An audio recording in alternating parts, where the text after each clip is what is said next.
go through the different progressions of having individualized or serialized inventory? The most basic way to start is that effectively you have a calendar for each one of your articles. That can be a piece of paper where you record effectively every booking and maintenance that you have. What becomes challenging is that if you have a lot of items, when someone calls you and asks what do you have available, you have to kind of go through all of those calendars to get an understanding. But in practice, that would be the easiest way of tracking profitability. Then maybe from that pen and paper operation, the next step is that you run it instead of on pen and paper, you run it on like Google Sheets or Excel, where you can do then some pivot tables and so on. You might be somewhat quicker in responding what do you have available when someone calls you or when you're doing your analysis, but it's far from yet being in a state where your customers could self-serve and pre-book stuff and would see the availabilities online. Then the next step, it would be some kind of a in-store operate like system, like a point of sale system that offers some of these capabilities, but has limited, for example, online store or online sales support. So if it runs on-premise, the software,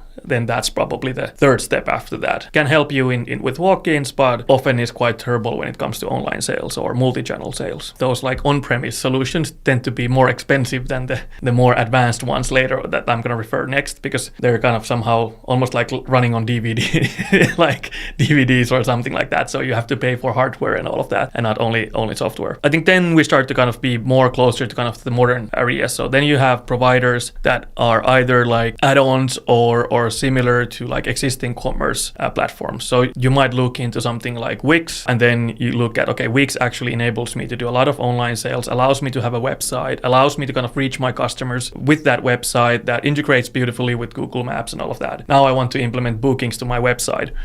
And then there are apps like our Twice rental app in Wix that helps you do that. But it's still kind of probably then used in a channel specific way. So it's kind of replacing a form online. The best of the class is what we are also providing is the fact that you have that individualized inventory tracking, like actual software solution for following all of your inventory, both in store and online, and being able to connect it to multiple channels. I think that's kind of then the step. And often actually, if we look into us and our competitors, the pricing starts in a reasonable range. It starts from like $29, $39 a month. So if you compare to the cost of running things on paper, you kind of often find out that it probably would be easier to pick one of these solutions to start off with and then grow with them rather than skipping the manual operation. But I think that's kind of the progression of solutions you might operate with.